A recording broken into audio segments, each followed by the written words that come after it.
Western game companies are finally getting exactly what they deserve. For years, they ignored us. They didn't care what we want, what we like. They only cared about themselves, what they think is good. And then they pushed it on us until alternatives slowly sprang up here and there, and we could slowly move away from their garbage products that literally are intended to tell us that we're bad, we make the wrong choices, we should do this instead, and pander to the crowds of people that would never buy them in the first place. And well, now, after years of doing this, it finally seems too late. These companies are understanding that their time is over.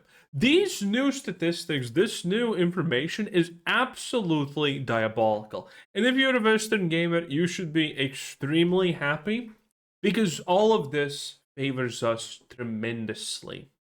All of these Bethesdas, Ubisofts, Blizzards, they hate us.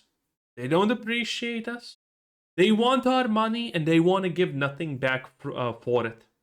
They don't deserve us, and I say we move forward.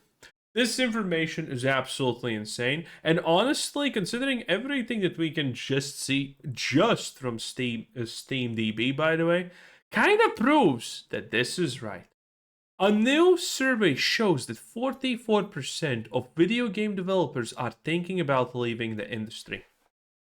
This is, needless to say, just a Western study.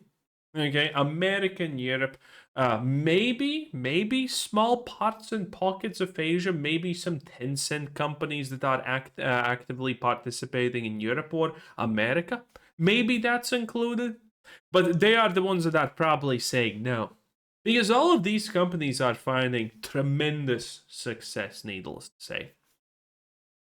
Can you name me the last 10? Last 10. Just 10. No, actually, we can do less. 5, 4, pick whatever amount you want of games that you'll enjoyed and played. Chances are none of them are going to be AAA. Chances are none of them, even in the top 15 or top 20, are going to be AAA at this point. Maybe you're someone who plays, COD and you're going to say, oh, Battlefield 6 was good. Like, there are some exceptions to this, but they are not that many. There are not that many. Maybe some people are going to say COD or something. That's pretty much it.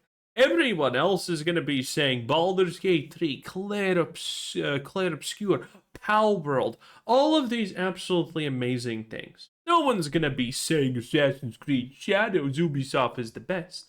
No, that time has passed. North America has seen the most video game industry layoffs by far. And when they're talking about North America, we're obviously talking about mainly Canada and America. And from those places, mainly Sydney and Montreal in Canada, and probably places like San Francisco in America.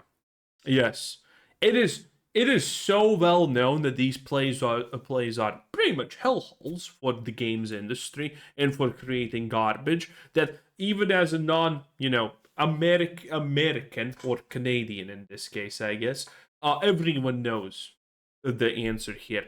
By far, especially in the United States and California. Oh, California, right. Whoops. Who honestly cares?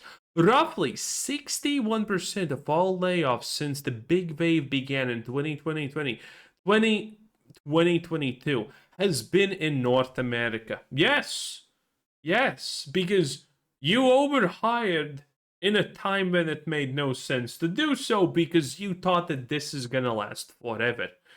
That's already, by the way, probably the dumbest thing that anyone could do. They unironically thought that the lockdowns are gonna last forever.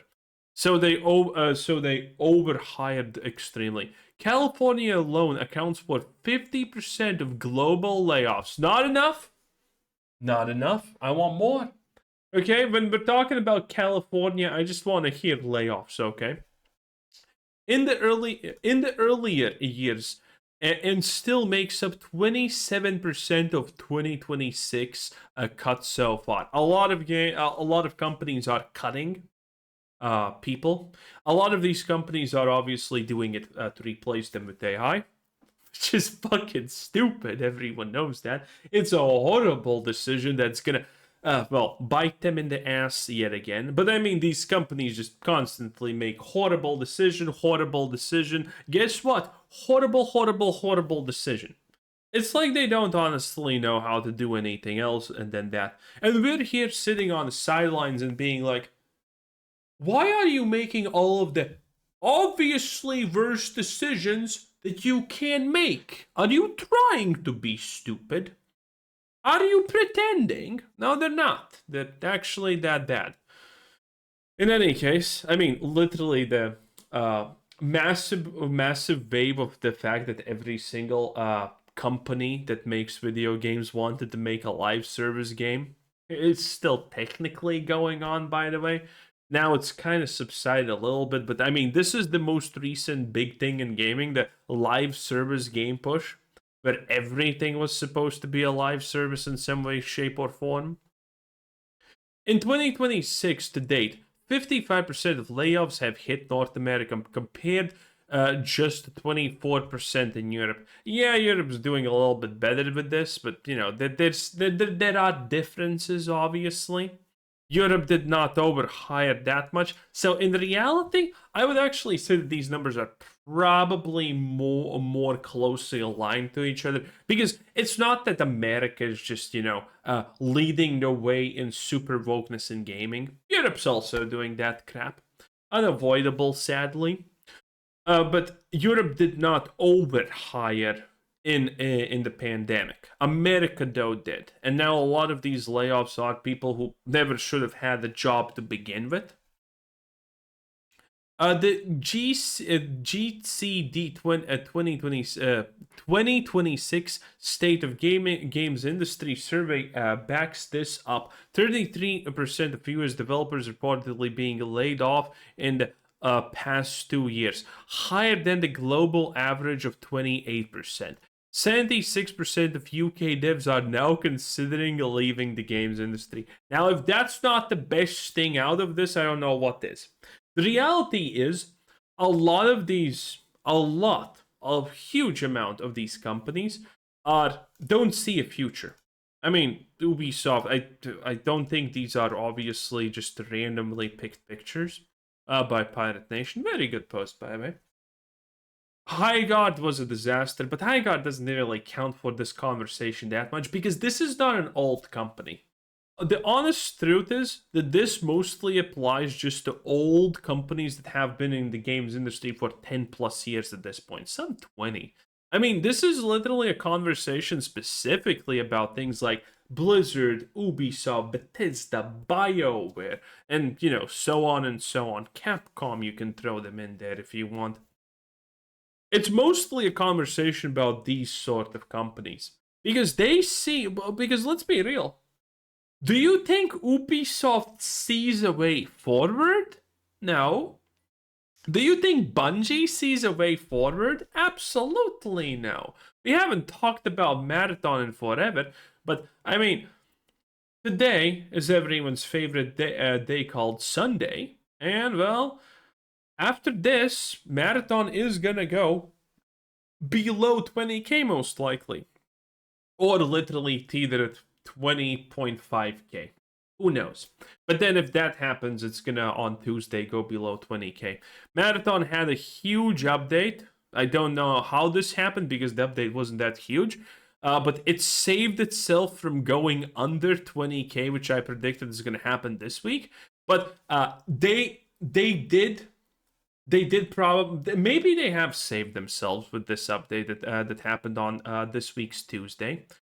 So, you never know. But in any case, it's like, do you think Bungie has a future? No. Bungie is one of those companies where everyone working is thinking, do I just leave on my own or do I wait until I inevitably get fired? Because what the hell is Bungie even doing? And these are these companies. Look at SteamD. SteamDB is a marvelous site full of wonderful numbies. And you know what these numbers say? Well, look at this. Trending games, last 7 days. What do we have? Windrose, indie development. Pragmata. Well, Pragmata's Capcom, but I mean, this is literally a dad simulator, the best thing ever. Bid King. I have no idea what the hell is this, but I'm Concentrate. Mouse PI for hire. Funny games. Indie stuff. Torchlight Infinite. Technically not wait, what? Torchlight Infinite is popping off? What the hell is that? Woo, well, she has... Daddy, you like it? I mean, concentrate. Torchlight Infinite. The company behind Torchlight, I don't know who is the publisher or whatnot, but they're not really AAA at this point. Tap Loot, no idea what this is. But look at this. Look at this Torchlight Infinite, but Japanese.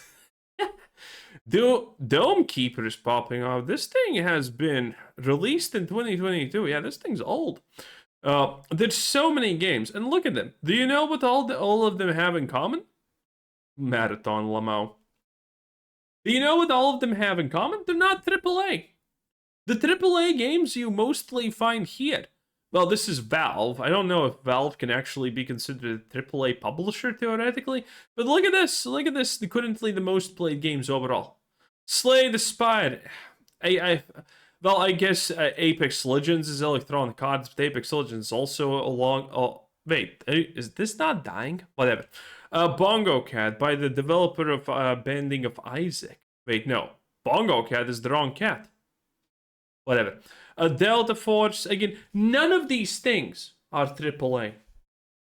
None of the most played ones, the trending ones, the hot releases, none of these things are AAA. I mean, do we see a single AAA thing here? I don't think we do. I do not think, honestly, we do at this point. Huh. And that's normal. You know, maybe a AAA release gets released and, you know, they're up here for like a day or two, but after that they pretty much collapse and die. That's it. That's it. We have the proof. We already knew that this was happening. Now we just have actual, like, statistical proof, I guess, that this is the future. And I don't think they can change because they don't want to change. They are happy hating us. I mean, they made that choice. What are we supposed to do about it? If they literally are going into the void instead of changing and being decent humans, I mean, that's their choice at the end of the day. What are we supposed to do about it? Anyway, have a nice day. Bye bye.